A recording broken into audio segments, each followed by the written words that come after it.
Hamza Shahbaz jail से रिहा, आते ही सियासी गोलाबारी, कहा जाली हुकूमत की साजिश नाकाम रही। इमरान नियाजी और उनके किराए के तर्जुमान हार गए, शिकस्त तस्लीम करें। नवाज शरीफ ने जुर्रतमंदी से इमरान खान का मुकाबला किया। सिलेक्टेड के इंतकाम को सारी दुनिया ने देख लिया।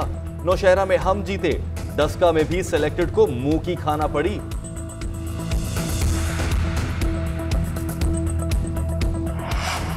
हो सकता है लॉन्ग मार्च की जरूरत ही पेश ना आए। मरियम नवाज कहती हैं डस्का और सेनेट इलेक्शन के बाद फिर भी लॉन्ग मार्च की तैयारी मुकम्मल है। हुकूमत धांधली के बावजूद डस्का इलेक्शन हार गई। एक हल्का खुला तो हकीकत सामने आ गई। री इलेक्शन से इनकी जमानतें जब्त हो जाएंगी। इमरान खान के दोबारा आने का चांस नहीं। नाअहल और नाजायज वजीर आजम को घर भेजकर ही दम लेंगे। सेनेट इलेक्शन के बाद लॉन्ग मार्च होगा। सेनेट में भी हुकूमत को टफ टाइम देंगे। बिलावल भुट्टो कहते हैं इस्लामाबाद को ललकार रहे हैं। यूसुफ रजा गिलानी के पीडीएम के मुश्तरका उम्मीदवार के ऐलान से हुकूमत परेशान है। सेनेट इलेक्शन का मार्का पाकिस्तान पीपल्स पार्टी के वफ्द की एमक्यूएम के मरकज बहादुराबाद आमद। नासिर हुसैन शाह कहते हैं सेनेट इलेक्शन मिलकर लड़ने पर बात हुई। यूसुफ रजा गिलानी और दीगर उम्मीदवारों की हिमायत की बात की। फैसल सब्जारी बोले राब्ता कमेटी से बात किए बगैर पीपल्स पार्टी को जवाब नहीं दे सकते।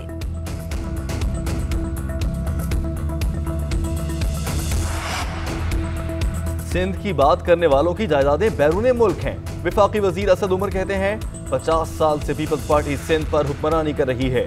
बिलावल भुट्टो ने जिंदगी में कोई काम नहीं किया, वो मासूम आदमी हैं। अवाम गरीब जबकि इनके हुक्मरान खुशहाल हैं। सूबे में आज भी बड़ी सनतें नहीं लग रही। ऑपरेशन स्विफ्ट रिचार्ज के 2 साल। इस्लामाबाद एयर हेडक्वार्टर्स में खुसूसी तकरीब। एयर चीफ मार्शल मुजाहिद अनवर खान ने गार्ड ऑफ ऑनर का मुआयना किया। खिताब में कहा हमारी अमन की ख्वाहिश को कमजोरी ना समझा जाए। हमारी अफवाज मुल्क के दिफा के लिए हर वक्त तैयार हैं।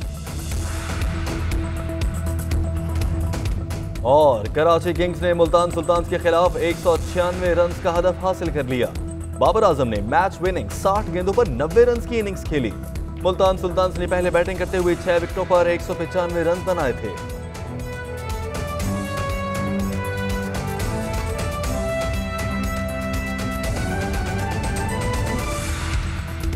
अस्सलामुअलैकुम, जीएनएन के साथ मैं हूं रामीन सैयद। मैं हूं ताहिर शब्बीर। हेडलाइंस आपने जानी, शामिल करेंगे खबरों की तफसील। सबसे पहले आपको बड़ी खबर दें, पंजाब असेंबली में opposition leader Hamza Shahbaz Kot Lakhpat jail से रिहा हो गए हैं। मरियम नवाज और लीगी रहनुमाओं समेत कारकुनों की बड़ी तादाद ने उनका इस्तकबाल किया। कारकुनों ने हमजा शहबाज की गाड़ी पर फूलों की पत्तियां निछावर की और उनके हक में नारे भी लगाए। हमजा शहबाज का कहना था कि जेलें हमारे लिए नई चीज नहीं, अवाम ने एहतसाब तमाशा देख लिया। 3 साल बाद शरीफ खानदान के खिलाफ एक पाई साबित नहीं कर सके। अल्लाह की लाठी बेआवाज है। इमरान खान, तुम्हारा हिसाब शुरू हो गया है। किसी ने गाड़ी पर गुलपाशी की, किसी ने ढोल की थाप पर भंगड़े डाले, तो कोई खुशी में रक्स के लिए घोड़े ले आया। 20 माह बाद मनी लॉन्ड्रिंग रेफरेंस में हमजा शहबाज कोट लखपत जेल से रिहा हो गए। कारकुनों की बड़ी तादाद ने उनका इस्तकबाल किया। चचाजाद को जेल से घर ले जाने के लिए मरियम नवाज और अहम लीगी रहनुमा भी जेल के बाहर पहुंचे। मरियम नवाज और हमजा शहबाज जेल से एक ही गाड़ी में काफिले की सूरत में मॉडल टाउन रिहाइशगाह की जानिब रवाना हुए। लाहौर हाई कोर्ट से जमानत मंजूर होने के बाद एहतसाब अदालत ने हमजा शहबाज की रिहाई का परवाना जारी किया। कैमरा टीम और साथी रिपोर्टर इकराम राजा के साथ Asim Naseer, GNN Lahore. Opposition leader Punjab assembly Hamza Shahbaz का कहना है कि इस जाली हुकूमत को 3 साल मुकम्मल होने वाले हैं। ये लोग नवाज शरीफ से शुरू हुए सबको सियासी इंतकाम का निशाना बनाया। 3 साल के बदतरीन इंतकाम के बाद भी धांधली का 1 रुपया भी साबित नहीं कर सके। उन्होंने कहा कि कौम ने एहतसाब के नाम पर तमाशा देख लिया। हुकूमती ओहदेदार ब्रॉडशीट वालों से कमीशन मांगते हैं। हुकूमत का यौम हिसाब करीब है। बदतरीन इंतकाम के बावजूद नवाज शरीफ के सिपाहियों के खिलाफ और शरीफ खानदान के खिलाफ एक पाई की कोई साबित नहीं कर सका। रोज झूठ बोलते हैं तो ब्रॉडशीट के जो केस है जो बरतानिया में चल रहा है उसमें खुफिया मुलाकातें करते हैं। कहते हैं पाकिस्तान के बैंकों से जो दौलत आवाम के टैक्सों से जमा हुई वो हमने आपको फीस जमा करानी है।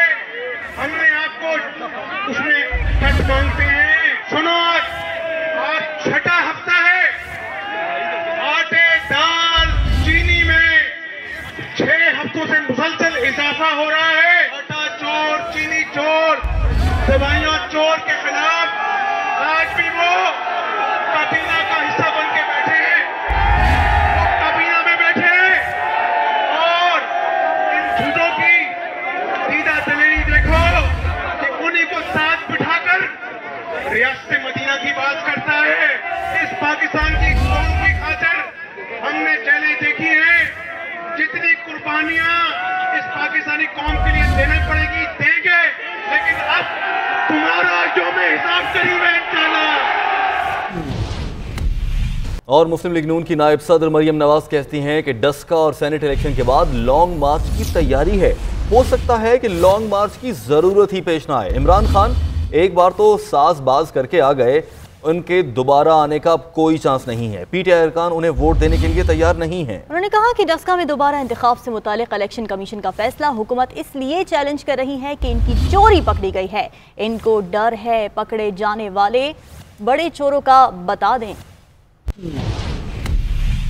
जो बड़े बड़े दावे करते थे कि हमारे साथ अवाम की ताकत है, हल्के खोल दो, अब एक हल्का खुला तो पूरी की पूरी हैसियत और असलियत सामने आ गई। वो हल्के का एक री इलेक्शन ये अफोर्ड नहीं कर सकते, उसको चैलेंज कर रहे हैं। तो बात सिर्फ इतनी है कि चैलेंज इसलिए कर रहे हैं कि चोरी पकड़ी गई है, तो वो अब जाके असल चोर के पोल खोल देंगे। और जहाँ तक ये है कि री इलेक्शन को रोकना चाहते हैं, बाई इलेक्शन को, तो उससे साफ जाहिर है कि फरार इख्तियार कर रहे हैं, क्योंकि जानते हैं कि अगर फ्री एंड फेयर इलेक्शन हो गया तो जमानतें जब्त हो जाएंगी। तो हमें तो ये बताया जाता था कि लोग अंपायर को मिला के साथ खेलते हैं। यहाँ तो अंपायर को अगवा करने के बाद भी अंपायर ही अगवा कर दिया और उसके बाद भी इलेक्शन नहीं जीता जा रहा। एक दफ़ा तो इमरान खान आ गया और साजबाज करके वोट चोरी करके आ गया, अब दोबारा उसका चांस नहीं है। और उसके जो अरकान हैं, एमएनएज हैं, एमपीएज हैं, वो ये जानते हैं, तो वो अपने लिए कोई सेफर ऑप्शंस ढूंढ रहे हैं। वो भी इसको वोट नहीं देंगे और वोट देना भी नहीं चाहिए। इसको वोट देने का मतलब है कि आप अवाम के मुजरिम को वोट देंगे।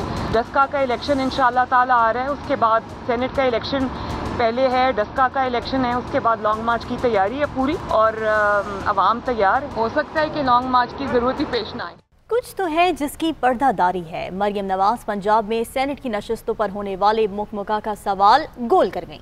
माजी में मरियम नवाज हुकूमत से मुज़ाकरात के सवाल पर साफ इनकार करती रही हैं, मगर जब आज सवाल हुआ तो खामोश रहने में ही आफियत जानी। कौन सी हुकूमत, कैसे मुज़ाकरात? मरियम नवाज से जब भी हुकूमत से मुज़ाकरात का सवाल हुआ हमेशा दो टोक जवाब दिया, लेकिन आज जब पसे पर्दा राब्तों का सवाल हुआ तो गोया मरियम को चुप ही लग गई। कि और कोई सवाल है? सवाल बहुत सादा था। सेनेट इंतखाबात में पंजाब में होने वाला मुकमुका कैसे मुमकिन हुआ?